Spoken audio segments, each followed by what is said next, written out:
आज commissioners task force south east zone की जानिब से और बंडलगुड़ा पुलिस ने मिलके एक जॉइंट ऑपरेशन किए हैं। कल दोपहर में OS palace function hall Bandlaguda police station के लिमिट्स में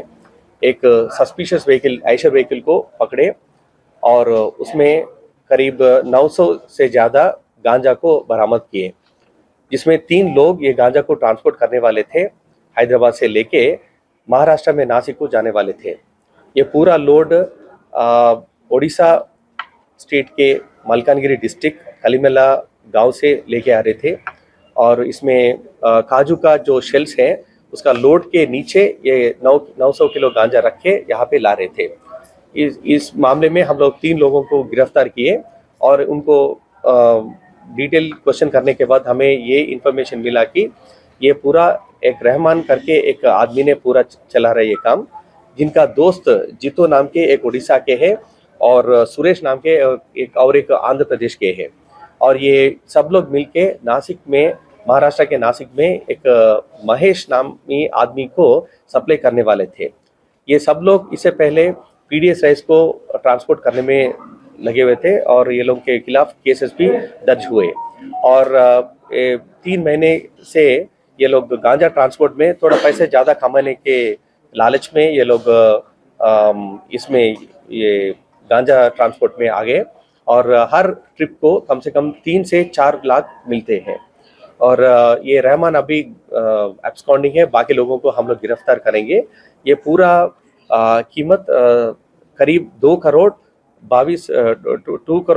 लाख वर्थ रुपीस है और ये आयशर व्हीकल और सेलफोन्स ये पूरा मिला के 2 करोड़ 40 लाख का कीमती है। फिलहाल हम लोग 3 लोगों को गिरफ्तार करें, बाकी लोग फरार में हैं और हम लोग एफर्ट्स रखेंगे इनको गिरफ्तार करने के लिए। हमारा कमिश्नर साहब श्री वीसी सज्जनार साहब चार्ज लेने के बाद क्लियरली मैसेज दिया गया कि गांजा और बाकी नशीला पदार्थ के खिलाफ हम लोग सख्त से कार्रवाई करेंगे और इन साहब के कहने पे south east zone task force ने एक अच्छा इन्फॉर्मेशन लगा के जो इन्फॉर्मेशन इतना मिला उसको डेवलप करके ये पूरा टोली को पकड़े और आगे भी हम लोग इसके खिलाफ कार्रवाई करेंगे। आम लोगों को ये मैसेज है कि सीपी साहब से कि अगर आपको कुछ इन्फॉर्मेशन मिला बोले तो आप डायल 100 को फ़ोन करके हम इन्फॉर्मेशन दे सकते हैं और नहीं तो लोकल पुलिस नहीं तो टास्क फोर्स को आप इन्फॉर्मेशन दे के लोगों को पकड़ा सकते हैं। आपका इन्फॉर्मेशन और डिटेल्स पूरा बहुत कॉन्फिडेंशियल रहेगा और ये क्लियर मैसेज है, गवर्नमेंट का पॉलिसी है 0 टॉलरेंस टुवर्ड्स द ड्रग और स्पेशली हमारा कमिश्नर साहब का मैसेज है कि ये अलाउ नहीं करेंगे ट्रांसपोर्टेशन वगैरह। और बाकी जो भी इससे पहले इसमें गिरफ्तार हुए वो उनके ऊपर हम लोग सख्त कार्रवाई करेंगे और depending upon the case severity हम लोग पीडी एक्ट भी इसमें इन्वोक करेंगे। तो आगे भी कुछ इन्फॉर्मेशन है तो हम लोग कार्रवाई करके वो लोग को पकड़ेंगे।